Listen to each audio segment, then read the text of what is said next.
So this project, as I mentioned, is a collaboration with the American University of Beirut, where Commonword, writers and artists from Manchester in the UK, and writers and artists from Beirut have worked together to create 7 story games using the open source platform Twine. And yeah, so you'll get to hear a number of these stories tonight, and as well as play along with the stories too. So yeah, this will be in the form of the Zoom poll. So yeah, just make your selection, and then yeah, you'll be able to play along, and it'll be a collaborative sort of way of being involved in the story. So yeah, just to reiterate, the event is being recorded and we have auto captions. And our first story will be Voice of Whiteness by Ali Al-Jamri. And we'll just bring the story onto the screen.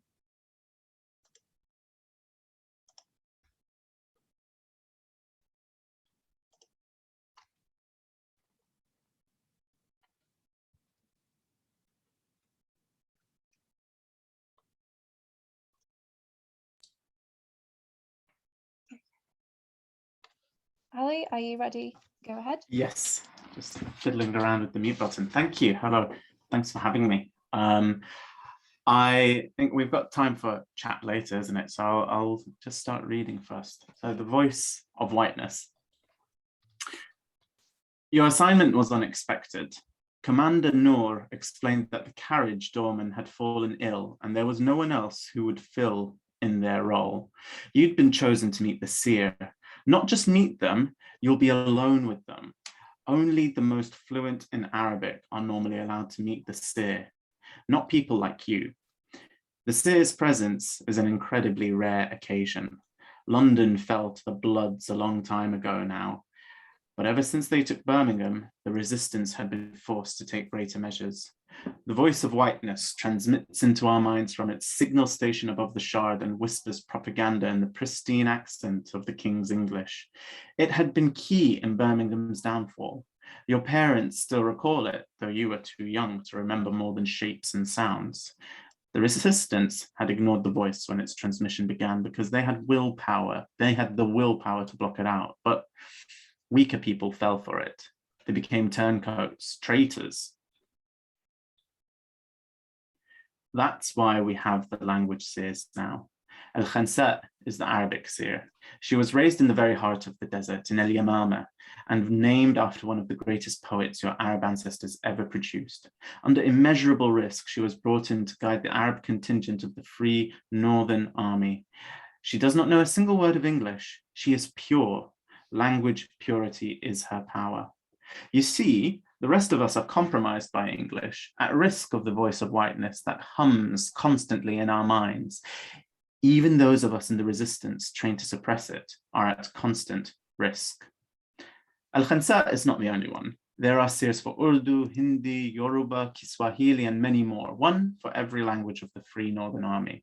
And they are gathering for the first time in the Lancashire countryside, far beyond the reach of the Bloods. And here you are, just a grunt, but an Arabic-speaking grunt, chosen to open the door to Al-Khansa's carriage. At the back of your mind, the voice spoke louder than its usual background hum. One nation, one race, one language.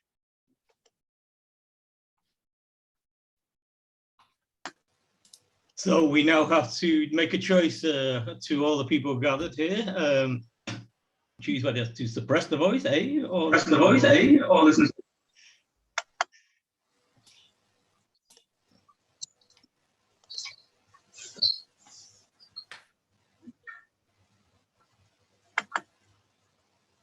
Radhika, do we have a result? Yeah, we.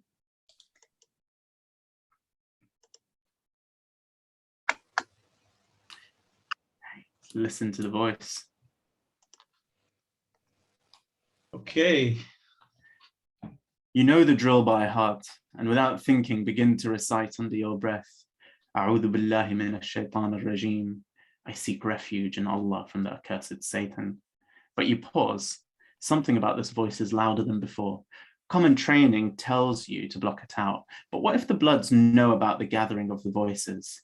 And they must. They have spies everywhere. Yes, you tell yourself, if you are to serve Al-Khansa, you best make sure you know what the enemy might be saying. International support for the Knights of the Blood of Jesus Christ continues to pour in from around the world, with the United States this week vetoing a vote for sanctions called at the United Nations by the Iranian Axis. 2 terror cells were flushed in the West Midlands yesterday, making that 5 in 1 month. Internationally backed terrorism continues to be the #1 threat to our order, but as our divine monarch himself makes clear, order is being maintained and spread across the land. Now, as the hour approaches, we stand ready to repeat the oath of loyalty. You flinch. You definitely don't want to muddy your mind with that racist claptrap. Recently, there has been talk of the voice targeting people's minds more directly, but this seems to be a generalized broadcast. You've never felt like they were speaking directly to you, and that's always made it easier to resist. I seek refuge in Allah from the accursed Satan, you repeat to yourself, and continue the verse, loudly exclaiming one memorized verse of Arabic after another, and slowly the voice fades into a hum, still there, but easily ignored. You open your eyes and glance at the clock. It's 14:07. Shit. You have a briefing with the Commander Noor now. You run to make it. Do I have time to continue? I think we'll, stop there. Thank you so much, Ali. And now we'll move to the discussion section. Wonderful. Thank you, Radhika, for queuing us in for the discussion. And hopefully I'll be able to see Ali on the screen and maybe do a short interview with him. Ali, I know it's been maybe 6 months or maybe 9 months ago from the beginning of this story. What was the journey towards the completion of it? It was a tweet, wasn't it? I tweeted, because last year in particular was a long journey with Arabic language for me. And I remember I put out a tweet saying, I've come to a standstill, where I feel that I have nothing to say in English. English cannot express my thoughts. And yet my Arabic is at the state where I do not have the quality to express what I wish to say.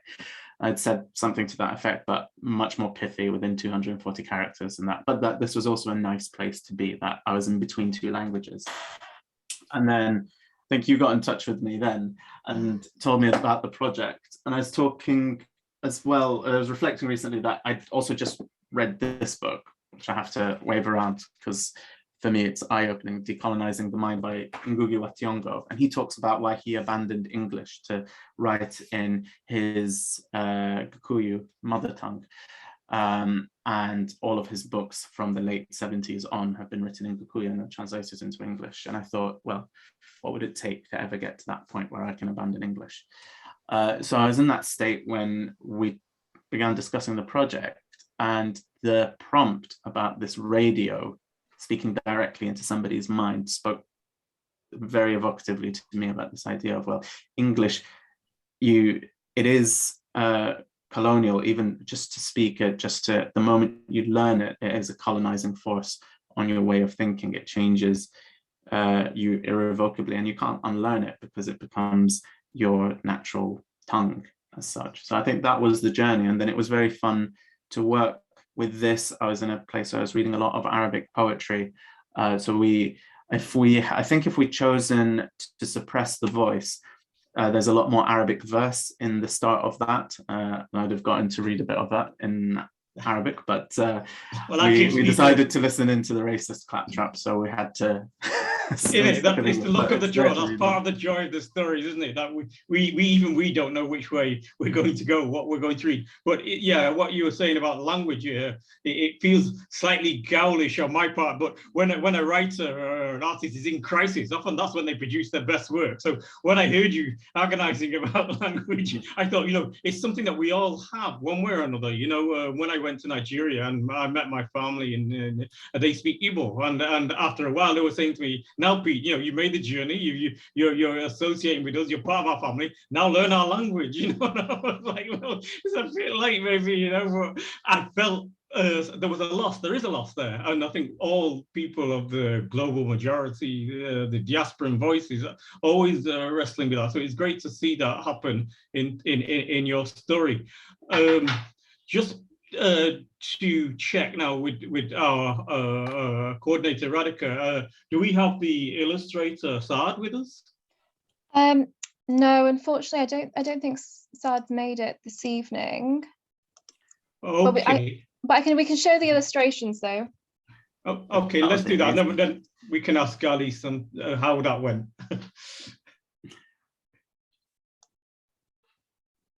Okay, so that's the table. That's the first one. The table painting. To ask the question, what did you think? What was your first impression of the illustrations when they came through? I think I was in a bit of shock and awe, to be honest, because I've never had the pleasure of someone. It's a very strange feeling seeing someone's art inspired by your own art. I'd never had that experience before, so it was quite fresh for me. And at first I was like, what is this? And then I thought, well, actually, what Saad's done amazingly, I know he's in Beirut, so it might be there's an internet issue that he's fighting with. But he, I think, just came into the kind of the horror of it. And I love the one on the right of the man kind of like almost seeming to tear apart his head. And it's almost, you can just see this kind of insanity because it feels like something that you can't really get rid of.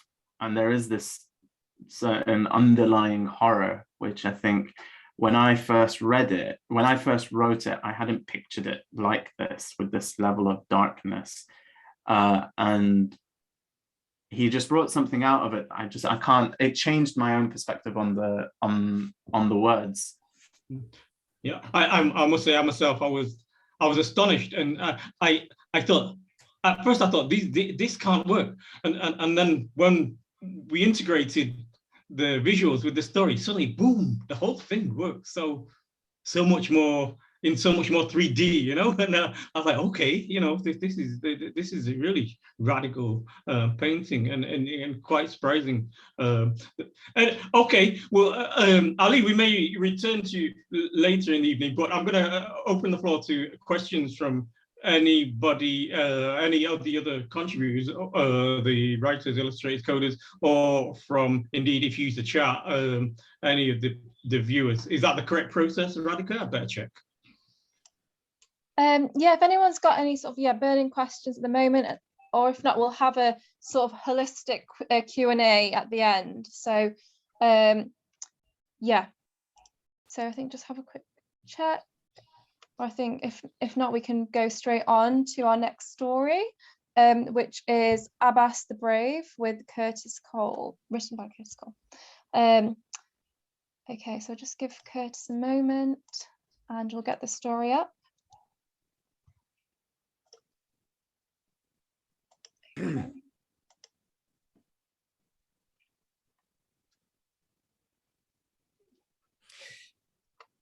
Okay, sorry. Everyone can hear me, yeah?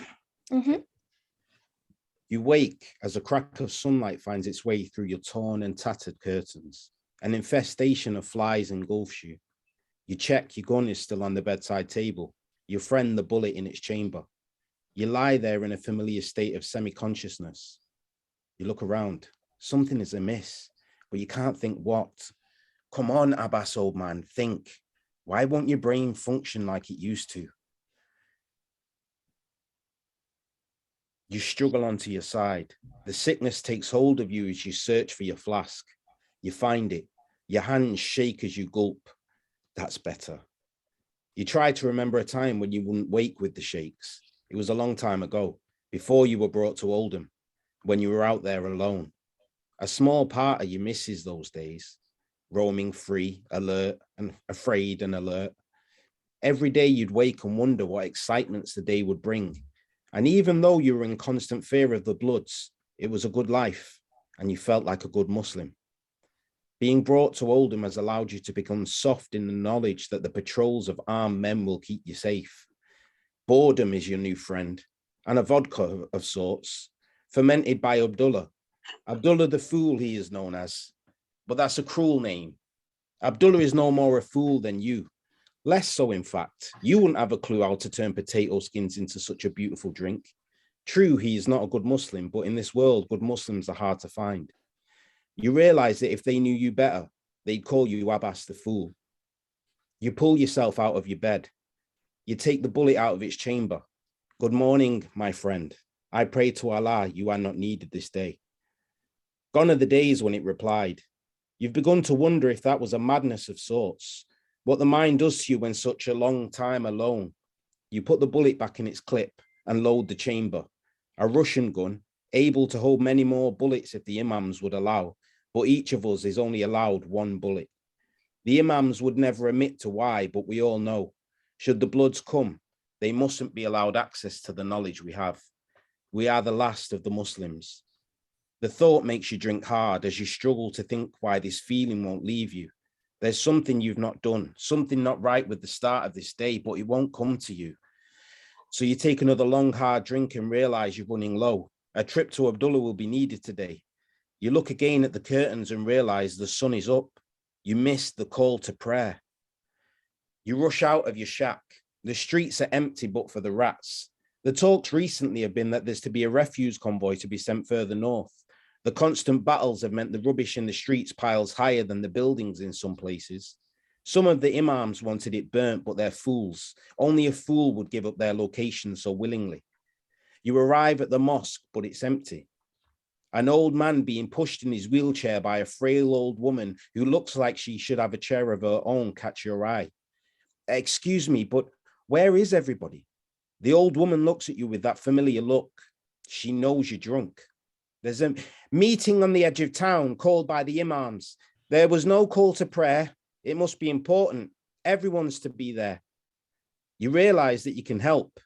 You gently urge the woman step aside so that you can help with the wheelchair, but her hand strikes your face with a ferocity that you expect of a woman half her age. Don't you touch him. I don't need no help from a drunkard. She walks off, struggling with the wheelchair, leaving you with a swollen face and a damaged pride. You can never be a good Muslim. You arrive at the edge of town on the border of Oldham and Manchester.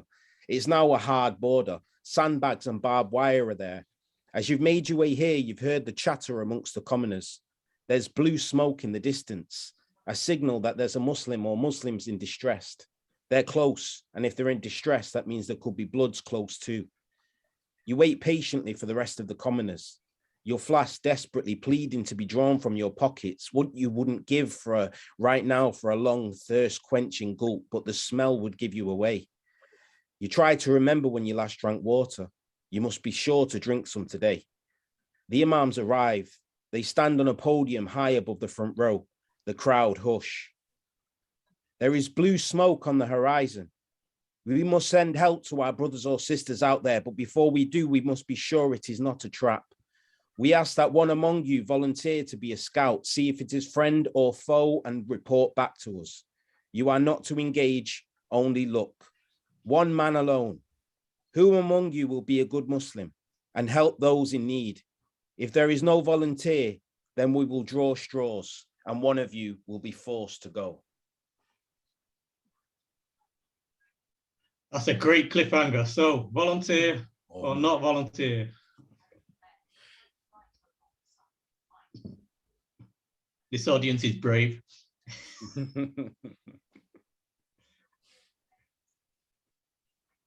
Okay, so it looks like it's volunteering. Oh, it's closer than I thought it would be. Have I got time to go on? Just this last one, so we see the visual. Yeah.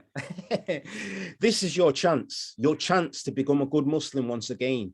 The air is thick with the stench of weeks of waste, but it makes no difference. It's the best air you've breathed in a long time. I will go. I will take this task. Thanks very much for reading that, Curtis. Fantastic reading and fantastic story. It's a story that has a really strong dystopian atmosphere. How did you go about developing that? I mean, it was the what you gave me. I feel like you kind of created that world, and I just thought, oh, what kind of character could I put in the midst of that world? And I'm a big George R. Martin fan, and I think at the time I was in the middle of reading Game of Thrones, and I think the kind of idea of writing for this world that already exists, but it's not the world that we live in now. Like, it just really excited me because everything I write is quite naturalistic and quite now and quite Manchester probably. So I was just really excited to write for this other world. I thought you did tremendously well. I like the detailed local references to places like Oldham. I mean, I'm not sure they particularly matter as in terms of politics, where Oldham stands, where Manchester stands in terms of the spectrum of political opinions or even religious dynamics. But it did add an air of believability or veracity to it. You could quite. I think everything I write is so inherently Mancunian. I mean, I am inherently Mancunian. So when I had that chance, I was gonna use it. I was gonna reference Piccadilly Gardens and Oldham and all everything I could. Well, Manchester is such a cosmopolitan, diaspora-loving, industrial city and all that kind of thing. So when we talk about Manchester, in my mind, and I know there are artists and illustrators and writers who are not from Manchester, so it's true. I'm just seeing juice on my screen saying, "What are you talking about? I want to talk about something." But anyway, I was going to try and cue in Akin, the illustrator for this story. But what we've got is a very good visual of Akin, which shows some of his artworks. He's a prolific artist, and he did a great job, I feel, working on your story. So here he is now. Akin, can you hear me? Yeah, I can hear you. Brilliant. And how did you find illustrating the story that Curtis wrote?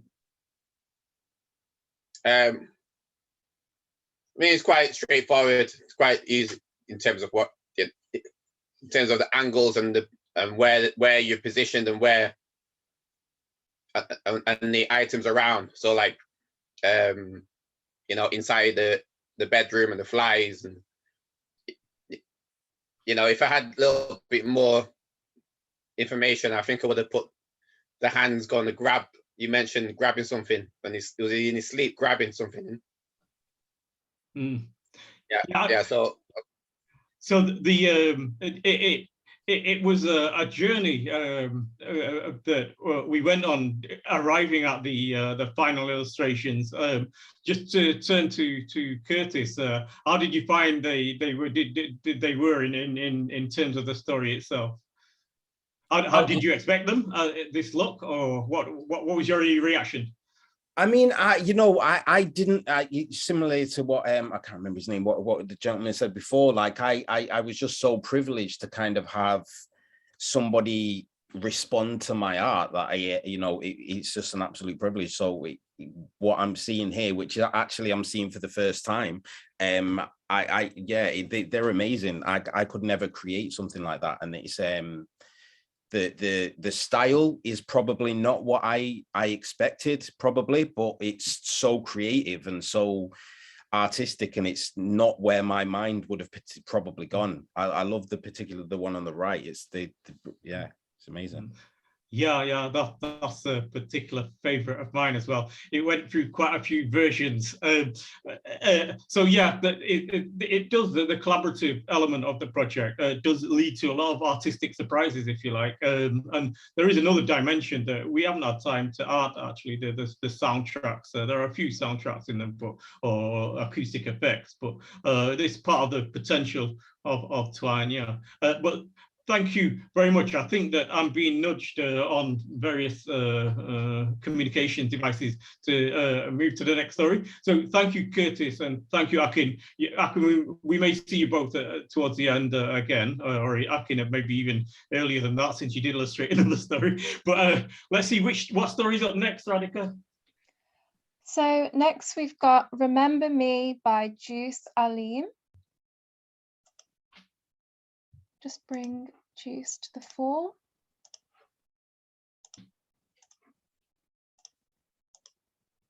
Oh. And then I've still got the sexy screen. sorry, just 1 second, and we're ready to go.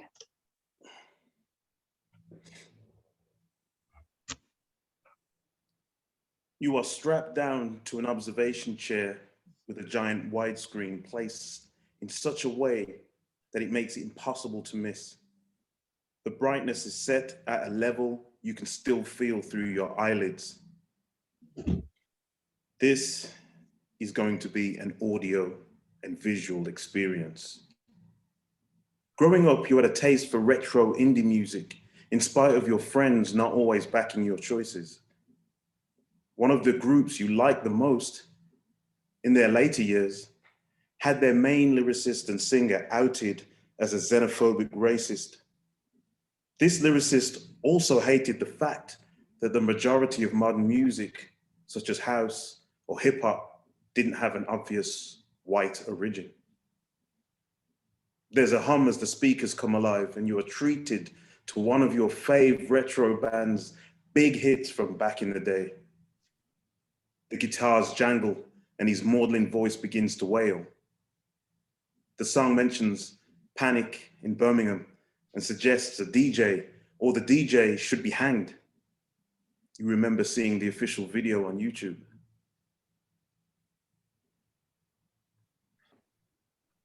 Such a familiar blast from the past. You'd never thought about it before, but going back on a few more of the singer's dubious statements, you consider how it could be considered problematic that a man who despised immigrants and hip hop was asking for DJs to be lynched. How does this make you feel now, knowing this particular singer and his political mindset? Angry? Used? Not fussed?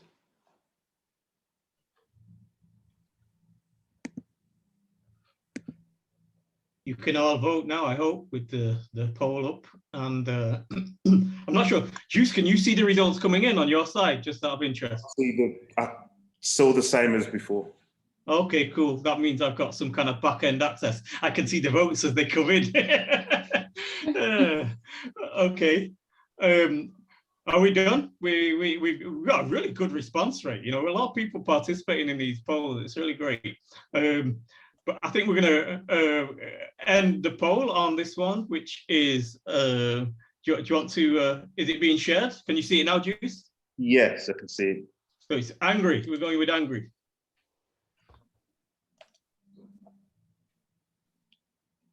Okay, it's just come up again. So you're angry then. What exactly is it that you're angry about? Are you angry at his supposed racism? Or the fact you didn't have enough sense to do the same and help make Britain great again? Okay, and before we all got angry again, the screen has jumped. So it looks like we're going to interview. Subtle hint from Radhika. Well, thank you very much for reading that, Juice. It's a fascinating, you know, really hard-hitting and cutting story. I really love it. It's got this cue for a lot of music, really. How did you come about writing it? I can remember some dialogue with you around stories, but I can't quite remember how we landed on this area. I can't remember exactly what I would have said before. And it seems like a world away. Everything in COVID seems like ages, you know, a week seems like, you know, 6 months ago. But partly to go against the grain in some aspects, because I had an image that people would go for the freedom fight, the obvious freedom fighter, but this is almost from the other way around, like recruiting from the side of the Bloods, but hoping that the person going through the story will have some humanity in themselves. because someone like the group mentioned, if I can mention them, the Smiths and Morrissey in himself is and are brilliant songwriters, brilliant wordsmiths, but also definitely, as I say, problematic to some degree. And it's thank you for using that adjective rather than any other. right, yeah. And when I was growing up, that was a standard of British like art, you know, that was normal pop music. And people like myself who would say, hey, that something about that doesn't seem right. There's something that, and I didn't have the words at the time when I was young, but then looking at it in a retrospective in this possible future that we're maybe still heading to look back at my youth now, you know, to ask the question again, like, yeah, well, should you have been a fan? Should you have bought that CD? Yeah, You know? I thought it was such a smart choice for the Twine storytelling. I thought you know, it's both, you know, really as I say, the sharpest sort of political commentary, but also so finely tuned to the way that Twine can work, both in terms of the visuals and the ability to put on sound and the use of choices. Your story is one of the stories that has a lot of choices quickly, which other writers who are listening out there, you know, it's actually a good thing to do. You can include them early. It gets the game buzzing a little bit more. Yeah. So I'm going to bring in now the illustrator for your story. So Juice, you also illustrate the story. Yeah, just going, over the years, I've got back into art in the last like 4 or 5 years. And when you start, you want to do these big, amazing, lifelike, super realistic things. And the more and more I'm drawing, the more I carry on, the more simplistic I'm going, the more, again, retro, like almost, what can I do with the least amount of paint, the least amount of lines, the least amount. And so this, the one on the left is of school days, basically. And there was always this thing, you know, the teacher being in the middle of things, but also the teachers used to be quite antagonistic as well. Again, you didn't have the language, you didn't have the physical size to say or do anything, or the authority, and you would be pitted against other children, especially the new child or the immigrant child. You know, in my class, there were only, in my junior school, there was only, I think, three Black people and 1 Asian kid, and we were always pitted against each other, you know. For anyone who remembers Kiss Chase, you know, no one wanted to kiss you, you know. You can catch me, but you can't kiss me. And so in the background, you have the crowd watching and everything else. And again, not as simple, a lot more grading, a lot more brush, a lot more ink. On the right-hand side, there's the, you know, the revolutionaries attacking the big screen. And but again, done very simply, some watercolors, markers, and things of that nature. And yeah, again, I try and keep things very simple. The more art I do, the more simple I go, before going abstract, you know, before the point before abstraction, you know, almost cartoony kind of style of illustration, you know.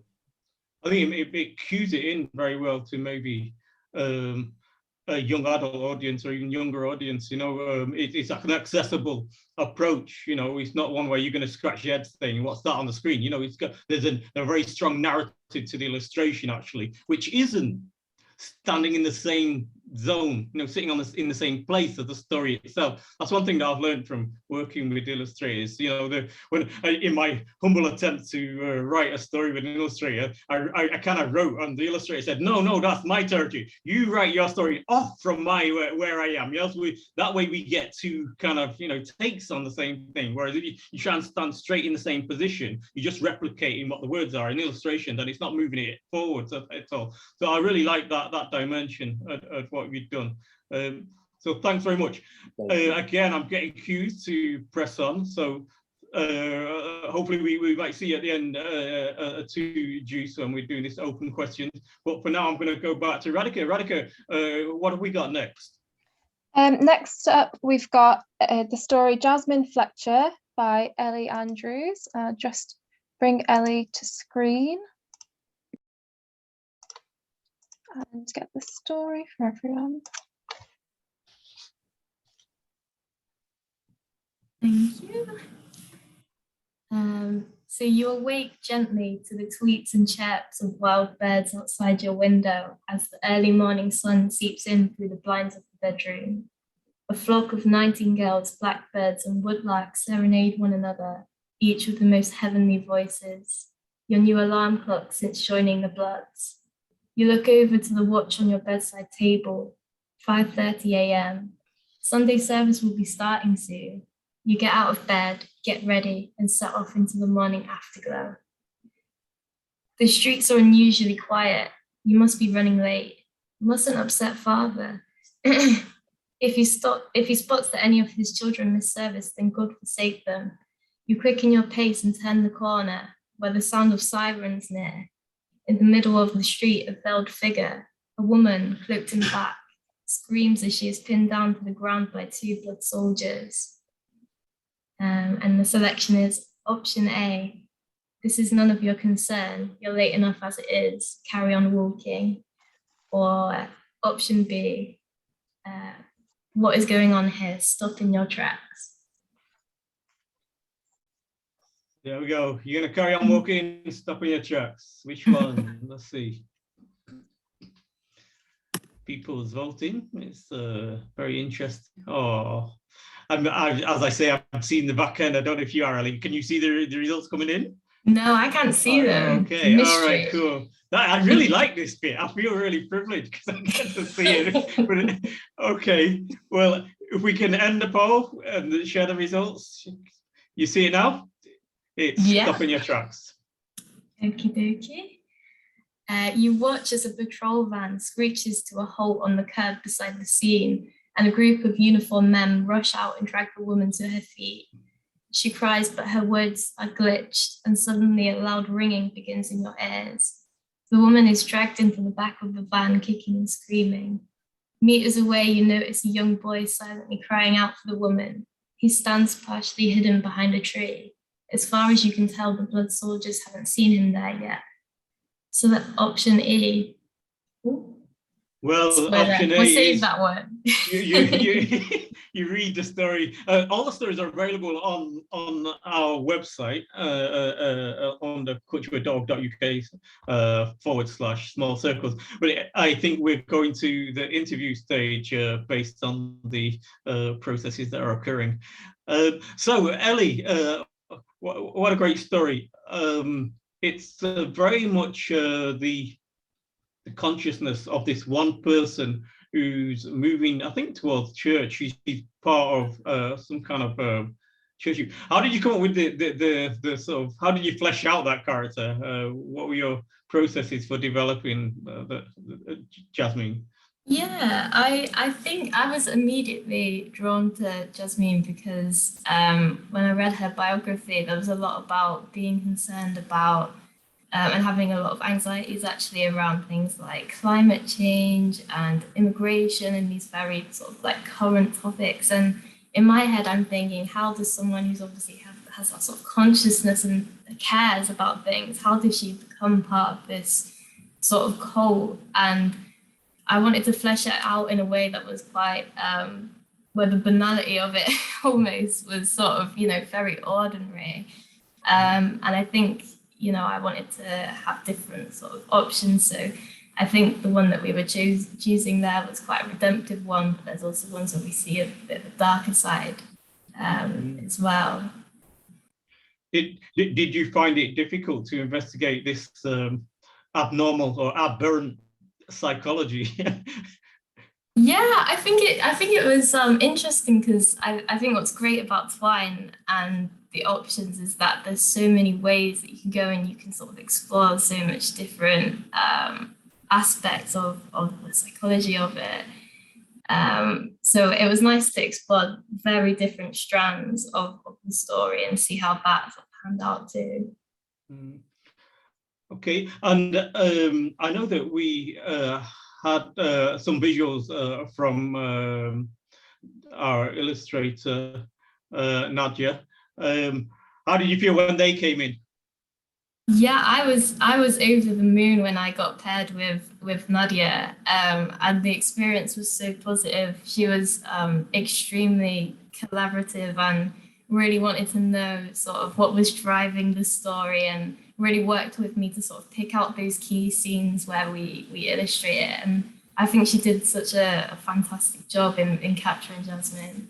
Yeah, mm, I think so too. And yeah, the waking up one. I yeah. think she did two versions, and I think the more sort of startling waking up one, the one we agreed on in the end. There's a kind of fairy tale-ish vibe to the one on which is to the left of my screen, where she's running.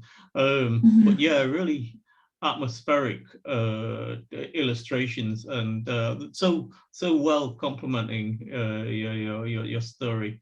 Well, thanks very much for that wonderful story, and again, it's available at culture.org.uk/small circles. I believe we're now going to turn to another story. Is that right, Radhika? Yeah, so next up we've got Small Circles, which is being read by Paul Sim. So just bring Paul to screen. Hello, Paul. Hiya, you all right? We're good. Yeah, we're hearing you well, and your sound is good. I mean, your visuals is good too. So we're just going to see if we can get the story up on our screen. I don't know if you've got it on yours. Can you see that? I can see the image, but yeah, it scrolls up. There you go. Do you want us to linger on the image? Because I know that you're the illustrator. I should explain to the viewers, you're the illustrator who stepped in for the writer for the reading, because the writer got suddenly couldn't come. So, but yeah, we'll talk through the images later, I guess. So don't feel we're skipping them. cool. You are closer to the ring road now. You can hear the steel herds roaring and trumpeting under their overhanging message screens. The picture, the glow of the screen's digital letters. White is right. Your breath slows down a bit, but you don't breathe too deeply. Never breathe too deeply. It encourages the gut, and the gut must not be trusted. Well, that's what your head says. It was your gut that drove you to join the Small Circles protest against the Bloods. And look where that got you. It was your gut that wrenched from the roof of the Falway Correctional Facility during the riots and out through the gates. And it was your gut that convinced you to follow the small circles. Symbols painted on the pavement and the lampposts and on the trees leading into these woods. And your head says you should not be here. A cold gust catches the sweat running down the inside of your left arm. Your teeth rattle. Your head wants to be back at the facility. It was always warm in the facility. The lights were always bright in the facility, day and night. And everyone was always calm in the facility until they weren't. Sorry. What the fuck was that? The next few nanoseconds stretch out long enough to wonder if the noise was just in your head. You know what they could put in there with the chip. For most of the time you spent in the MCF, it was the same old messages. Christ only saves, white is right. Sometimes they had put a tweeting bird, loud and fast, or babbling river, and the noises would be played on repeat for hours until the night voice returned. Bloods will protect. Wah. Shit, what is it? What is it? What is it? You know what it is. You twist around, looking for the sound. You stumble into a tree and cling to the rough bark. Brambles tug at your paper-thin facility pants. The sound comes louder. Wah, wah, wah, wah. And then you see it. It's swaddled in a blanket, so white it seems to glow from the basket underneath the oak tree. You stare at the thing. What the fuck do I do now? Your gut knows exactly what to do, but reasons not to track across your brain like ticker tape. It's black. Your gut knows it's all bullshit. bullshit planted in your brain by the chip, by the facility, by the message boards, by the bulletins, the bloods, the bastards, the ticker tape keeps rolling. It's bugged. You've heard stories in the facility of people who'd been caught out by bugs left in random places, hotel rooms, pub toilets, train stations. But a baby in the wood? You're still registering, no sound, but its face looks like it might explode. It's booby-trapped. That's it, says your head. Move on, quick. Pick up the baby, says your gut. Stay alive, says your head. What do you do? Pick up the baby or leave the baby? Here we go. One of my favorite choices. Yeah, there's a lot at stake in this one. Oh, they're a kind lot. Let's send the poll. A lot of people have voted. There you go. We picking up the baby. Oh, brilliant. We got the visual. I'd say brilliant because as the illustrator, you've got a 1 in 6 chance of hitting another visual.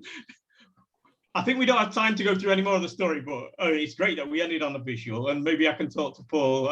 Thank you very much for reading it. You read it so well. I'm sure the author, Ashley, will be so pleased with that. But to talk to you about the visuals, it's quite an unusual method you've used for creating the artwork. I'm hoping that they'll appear on the screen, but as we talk, but yeah, it looks like line no cut or wood cut, one of those. What made you choose that? Is that something you specialize in? Oh, thanks, Pete. Yeah, I mainly use lino cut because I think it's a bit similar to like kind of almost like carving in 3D or sculpting. You get the image onto the block, and then it kind of, you let your hand, well, I let my hand do work. It was really interesting actually, because I know Juice mentioned about keeping simple, and at first I tend to try to keep as simple as possible, but then sometimes as I start to kind of concentrate on the image, I slowly go sometimes intricate, and then I pull back again and I start trying to be a bit more simple. So you get almost in each image, you get like this to and fro on like bits being quite kind of bold and brass, and then other bits being small and intricate. And I think that's me just keep constantly fighting with myself to stay simple and then go bold again. Yeah, I got a feeling, that because that this image as it is up on the screen, there's so much actually going on that if at a glance you won't notice. There is a heck of a lot of narrative going on in that, and it's really dynamic and kind of urgent, and which is unusual, because what we're doing here is we're using a kind of 21st century technology, digital storytelling, what have you, and then we're using something that is probably one of the most ancient art forms. So it's a lovely kind of unusual marriage, let's say. So do we have any other visual than this one? I think you did 3. This was the baby in the wood. There was one with the boat, I think, as they set off and sail as well. But I know that we had some conversations around what illustration to choose, or what zone, what area of the story to focus on. In the end, did you choose the? Did we agree, or did you just say, "Hey, you know what, Pete? Ashley, here's where I'm going." Can't remember the process. Well, it was really great because Ashley's narrative, when I first read it, I'm quite a big sci-fi fan anyway, and the way he kind of, his narrative, the way it kind of lulled you into this almost psychedelic kind of kaleidoscope of I don't know, through the tunnels and the twists and turns, it kind of immediately brought up images for me, and also I'm quite a big fan of the Second World War artist Otto Dix, the German artist. So I think that kind of almost like dystopian look kind of just all these images from like the inspiration of like Otto Dix and other artists kind of just came flooding in my mind as I was kind of reading the story. So it all kind of just came quite organic, really, and just that's fabulous. It's fabulous. I know. I think that as an art form, the woodcut, lino cut, has always been really strong on narrative. So when you took that pathway, I thought, okay, we're home and dry here. I know it can work. I had every confidence in you, and I think that confidence has been rewarded. So thank you very much, Paul. Thank you very much. It's my pleasure. Our pleasure.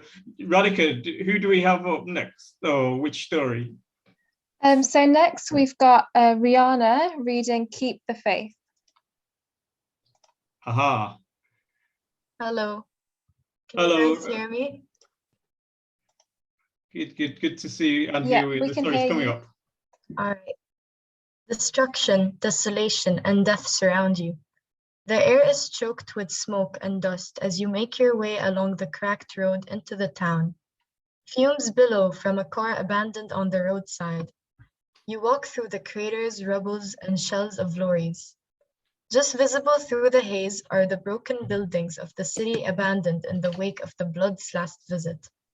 You pause for a moment.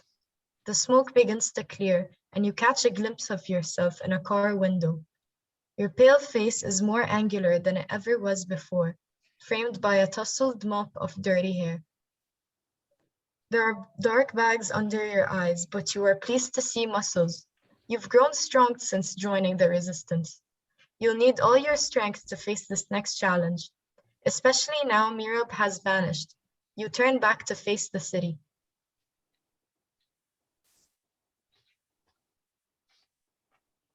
You can't help but feel lonely as you pick your way along the road. You never valued Mirab's friendship as much as in these troubled and dangerous times, and now she has gone missing. You feel her absence like a part of yourself has been taken. She held you up through terror, flight, and finally finding the resistance. You have traveled so far together, following train tracks and trekking across open wilderness, that her sudden disappearance is hard to comprehend. Mirab is strong. You have to hold on to the hope that she'll make her way back to you. You have come so far together that you know what she would want you to do now. Little Qudsiya was alone in the city, and Mirab would want you to find her. She loved her little sister more than anything. You are Qudsiya's last hope. You approach the city, keeping an eye out for any sign of movement till before you stands the remains of a town square. Shattered glass covers the ground. Hollow window frames house broken blinds that creak. There is a breeze. There are no other signs of movement. Stone figures litter the ground of the square like a graveyard. Nearby lies the remains of a woman in a hijab holding a young baby. A man with a Quran in his hand lies beside her. Red paint covers him from head to toe. Their symbol surrounds you. It blinks down at you from all sides, emblazoned around the square in red spray paint, glaring at you from doors and hanging from flags upon walls. The symbol of the Bloods. Qudsiya would not have remained at this place here after an assault like this. Qudsiya must be further within the city. She has to be. The alternative is unthinkable. You take an alleyway. A smell comes to you. You try and stem the worst of it. At the end of the alleyway, you gasp. The burning flesh smell now chokes the air. Ahead lies the bombed remains of a mosque.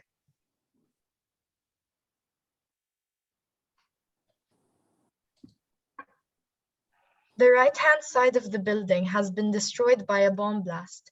Its white bricks are scattered across the street. Half of the dome has collapsed and the two remaining walls lean inwards unstably. The grand double doors remain standing. As you approach the ruins, one of those double doors swings open. What do? Avoid the mosque or enter the mosque? Is our choice. The poll should be coming up. Avoid the mosque, enter the mosque. We'll have time for this one choice, and then we'll have a talk. Here we go. That's very clear majority in favor of entering the mosque. Let's see. And we're not going to read this page. No, is there a visual on it? Oh, we'll never know. You'll have to go to the story and find out. Okay, but Rihanna, thank you ever so much for illustrating this story, and also for reading on behalf of the author. It's very good of you to do that. How did you find the challenge of illustrating this dystopian world that we've created? So, as you know, it was a little bit difficult for me working on this, as I was juggling schoolwork and having to keep up with this at once. But I found that immediately after reading the story, I found that I could relate to it. I immediately knew what I wanted to draw because, as you know, I live in Beirut, and Beirut is also this sort of, at this point, it's like a post-apocalyptic city, and there's a lot of ruin everywhere. So it was very clear in my mind. I immediately knew what I wanted to draw, the visuals, everything. I just needed to put together. I just needed to compose them, but I knew exactly what mood I wanted to go for. So yeah, it hit close to home.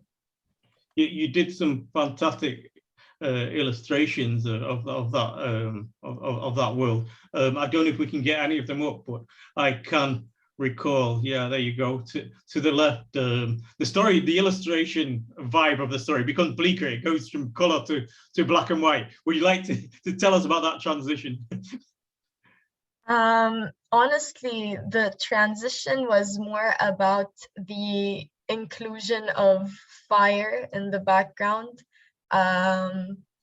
because, you know, there's a car, as Roisin described, there was a car that was on fire. So in order to capture that, it just didn't feel right to have it in black and white. And I find that it sets the mood of the world we're in initially. Or you could consider it more like the sun is setting, you know, and then you just transition into an evening. But it was mostly just for the fire, yeah. Yeah, I feel that the framing of the character around all this desolation, and then it's kind of like this beating human heart in the middle is kind of like what every artist is trying to achieve in terms of telling story, in terms of narrative. You know, what is the human in this situation, and how would we cope with it? And so I thought that was a tremendous illustration. Yeah, then the switch into a kind of more bleak monochrome was sort of in keeping with the downturn in the story. The story is very, very bleak. I know we didn't get to the end of it, but it's a very bleak story. It's particularly its ending, or one of its endings. It probably has 5 or 6 endings, of course. So yeah, thank you for that. What I'm going to try and do now, if everyone's on their able, you know, on the buttons, is I'm going to see if we can bring in Saad, who is also an illustrator from Beirut, or at least he was in Lebanon at the time. I don't know, Radhika, is Saad there, and are you able to bring him? Unfortunately, I think his connection might have dropped off again. Yeah, he was here for a little bit. Yeah. That's one of those things. But I was hoping I could just cue him into the story that he did, and then perhaps Rihanna and Saad can swap notes on the difficulties and the explorations and pleasures. But maybe we'll do that for another video, another time, another event. So thank you very much for joining us, Rihanna, and we look forward to hopefully working with you again. You did some astonishingly good work, so thank you for that contribution. Radhika, I now believe from the notes that have been sent in chat and various other places that we have online, but we're going to do some live checking while the audience is here. We have Chi online, the writer Chi. Chi's also, sorry, had to head off. So I think we'd probably just go now straight to the Q&A. Okay then, that's good with me. So thank you very much, the illustrators and the authors who've read and who are here with us online on this Zoom. Does anyone have a question or a comment that they want to put to any of the writers or illustrators or any of the coordinators? Then feel free. And the way to do it is it says in the chat, it says, please use the raise hand function if you know where that is and stuff, or write your question in the chat. Meanwhile, while we're looking for those questions, if any of the writers or illustrators want to ask me, the coordinator, or even poke me or spike me or ask me whether, well, how did I come to make that decision or that decision, then feel free to ask away.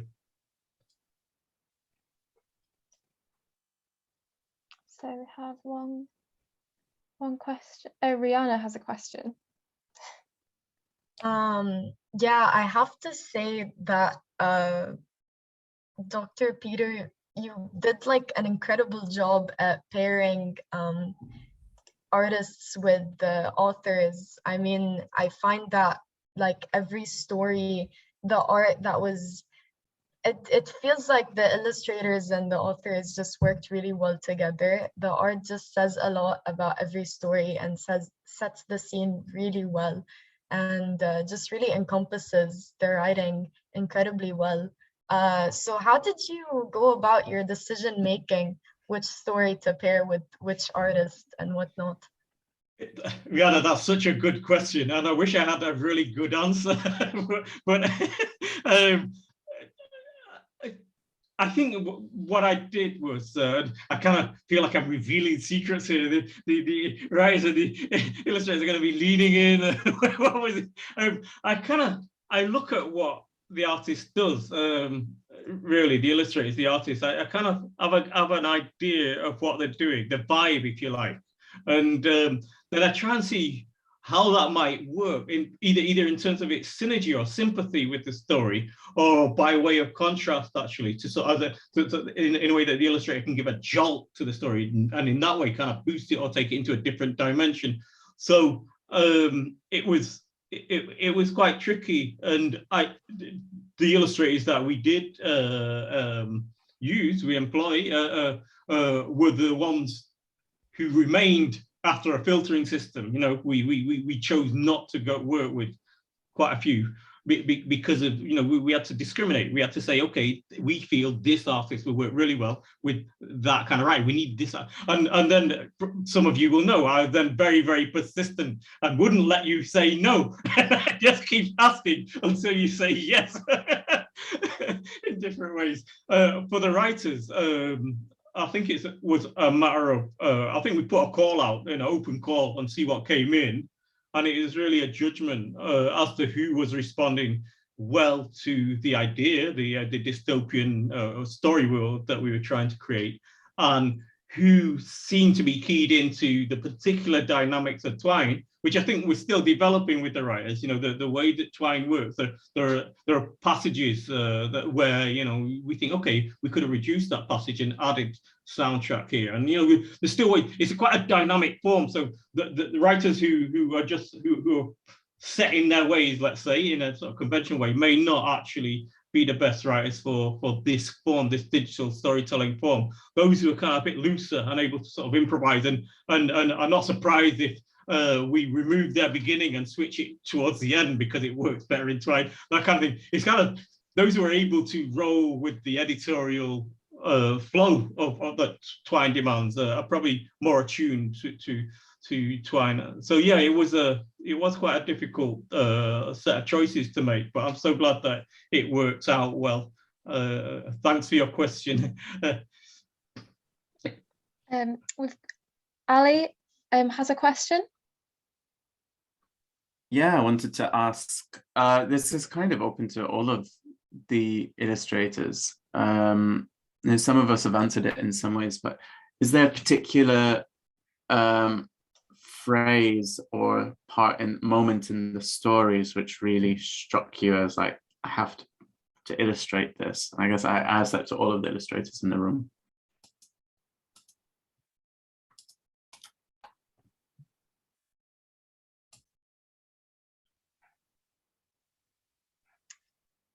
Hello? Yeah, Paul? Hey, yeah, I don't know, like reading through the script I had, like the one which stuck in my mind the most was the wah of the baby, which kind of really almost like when as soon as it put in, I didn't know at first as I was reading through it, I didn't know whether it was an alarm or whether it was actually something organic or something metallic. But yeah, that kind of really, that was really piercing. So to get that, then to put that into the print, actually, I don't know, it made me kind of look at the face at a different angle, and a lot of it was either like fish-eyed lens or like bird's eye view, very warpy. But I wanted to try to incorporate that kind of almost that when you hear something so piercing that it just kind of curdles your mind or your brain, and that's how I kind of wanted his face to look a little bit like distorted or whatever. So yeah, I think that was, I don't know, like almost like comic booky as well. I'm a big comic book fan, so that continuous W-A-A-A-A to an H kind of made me like really want to kind of illustrate that caption of it.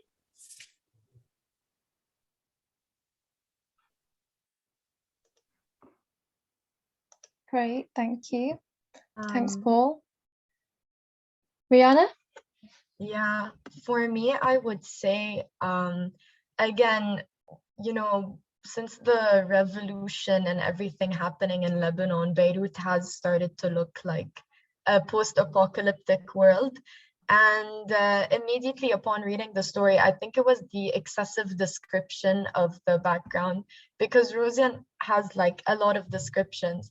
I knew that I needed to incorporate the environment, and it was actually quite a challenge because I had never done environment art before. So I was really just pushing myself past my limits, but I knew that I had to do this. Also, the part with the mosque, I really wanted to illustrate those because I mean, as in Juice's story, I feel we're all consumers of such sort of media that is so not, it doesn't really resonate in reality with many of us. And I was very excited upon seeing like the setting of the story and whatnot. I felt like, okay, this needs to be seen. There's not nearly enough media that contains this religious aspect that, you know, we see commonly. So yeah, those were the moments for me.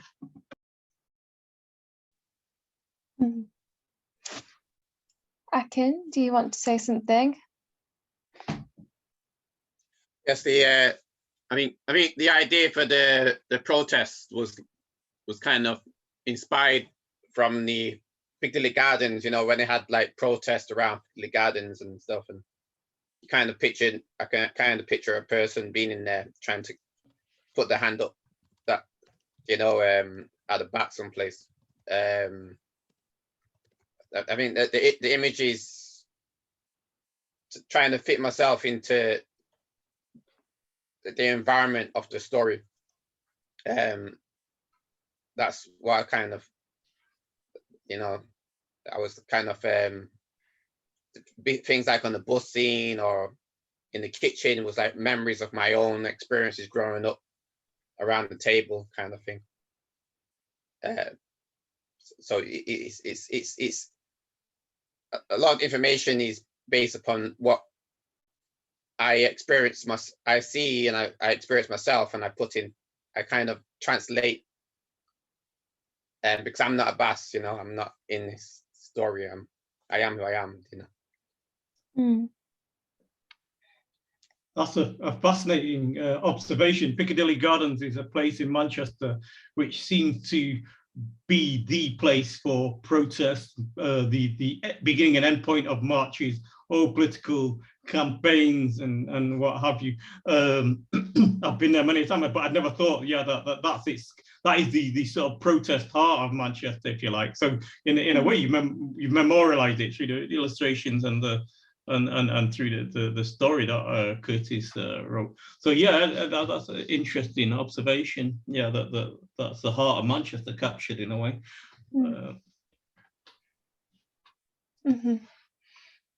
Yeah, I don't know, Akin, if you wanted to say something about, you illustrated 2 stories. So was there a different approach, or yeah, kind of what was the difference for you? I think, as I said, most of my work if I have no visuals, I have to look within and kind of find visuals of my own memories and experiences. So, you know, as I said, like there's a part where in the kitchen or in the bus, and you know, these are like, it's like memories of my own past. There's like the old kitchen, food can, you know, the kitchen, you know, the way that the kitchen displayed, it's like of the old buildings which I was living in. Yeah, that story was the windmill by Chi, yeah. And I don't know if we've got any illustrations that can be brought up of it, but Akin illustrated two stories.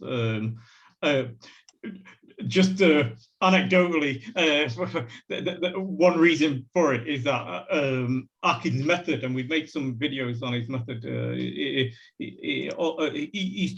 I summarise for you. Correct me if I'm wrong, Akin, but Akin thinks for a long, hard time about the work he's going to do, but the act of doing it can actually take place relatively quickly. You know, you're not talking about months. You know, you can do illustrations in an hour, and the technology he uses also makes them very suitable for Twine. One of the great things about Akin's work is that because he does the work digitally, if we say actually we can no longer have this person in the picture, he can just pop that person out because it's digital, you know. So you got a lot more options, I guess, when you have an illustrator who's working with digital. I can't say what the technology are. It might be Paint, Microsoft Paint, and other softwares, but I'm not absolutely certain. So I'm noticing this, that we've not quite yet seen any of the illustrations from the windmill, but you can find them on the website, which is just come up in the chat, cultureadog.uk/small circles. Okay, so I'm going to open it out to any last questions, and then we'll close the show. It's been a great evening. Any questions to me for our final questions, or to anybody else? Do either pop that hand up, or we have Juice. Can we? Yeah, there you go, Juice. Yeah, I was looking for my hand first. I was like making sure it was color appropriate as well. You know, I didn't want a blood hand. Cool.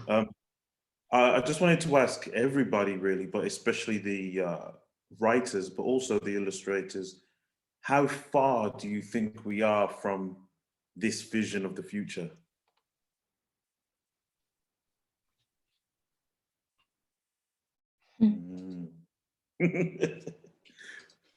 I come in on that. I think we are in some ways living all of these stories, aren't we? I guess that's a cop-out answer, because that's what dystopia is. It's a reflection of the worst aspects of society that we live in. But I think that really they feel very current, all of the pieces. I mean, I've got your piece that's about Morrissey, and that is very current. We are definitely living that, but also talking about propaganda, talking about faith versus faithlessness, which comes up in one of the stories, talking about all of these, I think, and then the general, we do know we live in a very racist world, in a very racist country, and we know that there is also this propaganda on a scale that we've never seen before, as we've seen since 2016, with all of the kind of, the ways that elections in the West and so on have been rigged through like Facebook, fake news and all that kind of stuff. So I think in a way we're kind of living it already, but certainly there's a kind of a relief to read it in the exaggerated form, I think, of a dystopia, where it makes you, it's in a way, it's almost it's somehow relieving, because we kind of read that and it's like, well, it's not as bad as what we've written. Bloods don't exist yet.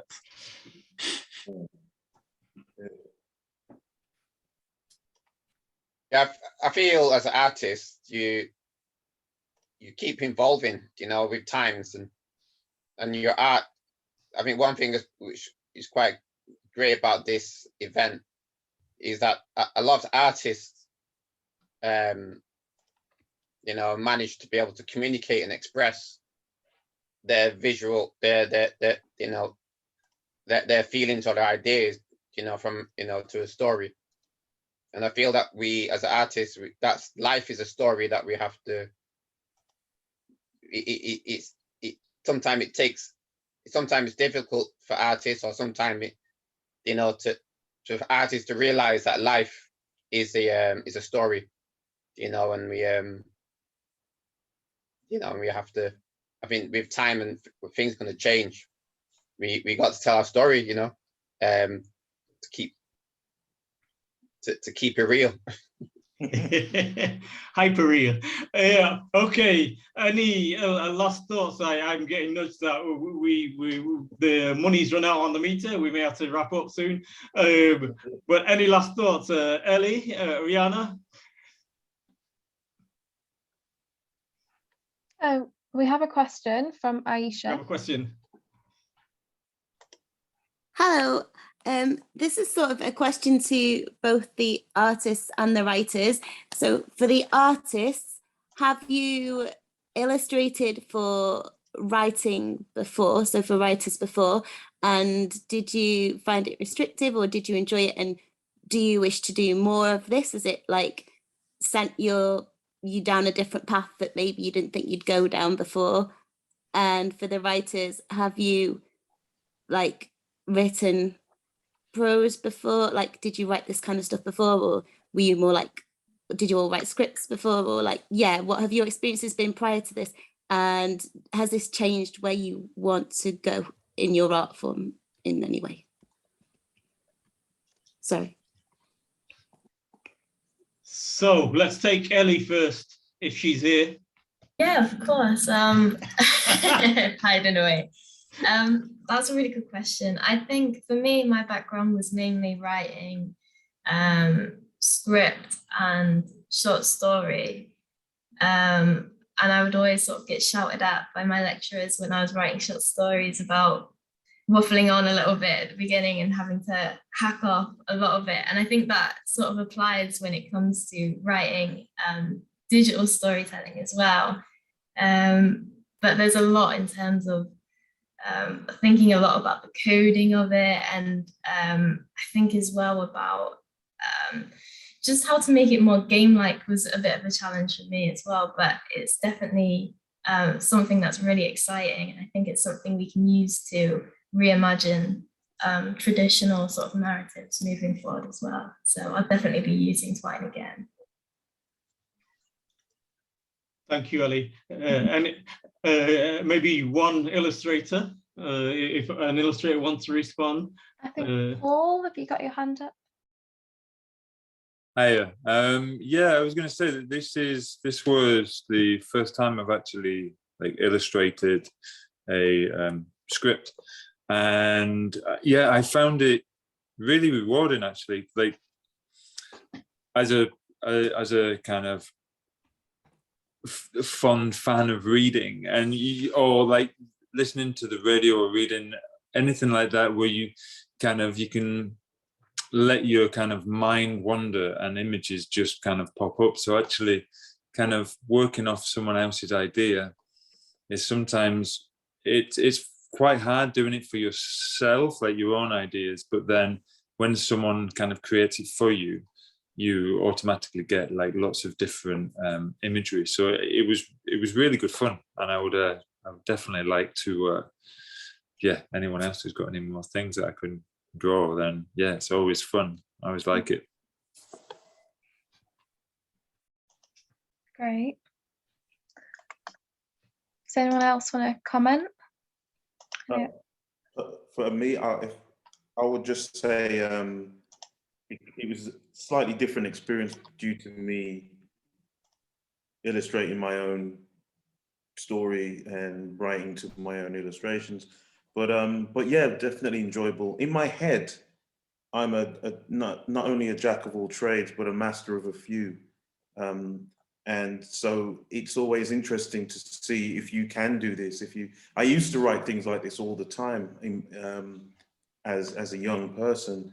So again, as a comic fan, I'm always looking at old media and how you can put the old wine into new skins, basically. So where it looks like a comic, where it reads like a pulp novel, or it has something that I'm familiar with, even in a new perspective and in a new platform. So I'm happy to take part in this in that sense. Like, I've never seen my work in the digital aspect like that, because it's done on paper as well. I'm still old school, so it's like, ooh, that I would have stretched that out a bit and put it in this perspective, and which is easier in digital, which I don't work with that much. So it's very enjoyable to, like I say, try and keep the taste of that old wine. Brilliant. Ali, did you want to say something?